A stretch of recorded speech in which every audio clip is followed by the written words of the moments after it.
All right, everybody, welcome to this week's market report. We're going to dive into what happened over the last 7 days. I hope everybody had a fantastic Christmas break, and as you're going to see, there was pretty much a shutdown of the market for the last 7 days for the Christmas holiday. So let's just go ahead and dive into the report, see what happened this past week, and kind of predict what we think is going to happen over the next couple weeks. So if you look at the numbers here, you can see the buyer activity, as always, is your orange line. Inventory is our blue line. Both inventory and buyer activity took a huge nosedive this week, which we expect because it's the Christmas holiday.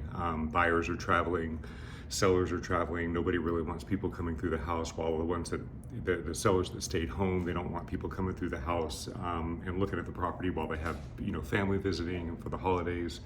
So there was just pretty much a huge decrease in activity. You can see that the decrease in inventory was greater than the decrease in buyer demand. So we did increase our seller market status a little bit stronger. So we are still in that seller's market. We're still continuing that upward trend here. What I expect to happen over the next couple weeks, maybe this week, but likely this week to the end of, the beginning of January, is we expect to see this inventory start coming up, and I expect that buyer demand will actually trail it by a week or two, because if there's no properties to buy, then there's no properties for buyers to be able to purchase. So that buyer activity is going to have to trail that increase in inventory. So I expect to see our market come down here over the next couple weeks, and then once we hit January, I expect it to kind of shoot up in like it did here.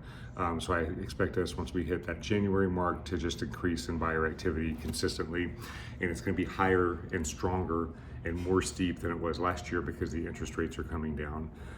So if you are considering buying, especially in the next 30 to 60 days, but even in the next 90 days, it may be worth getting out next week and looking to see if you might be able to get into something before all the buyers flood the market again. All right, again, I hope everybody had a great Christmas. Hope everybody has a fantastic New Year. If you have any questions, or if you'd like to get together with Kelly and myself to discuss your situation personally, we'd be happy to meet with you or jump on a call. And if not, we'll see you on next week's video. Have a great week.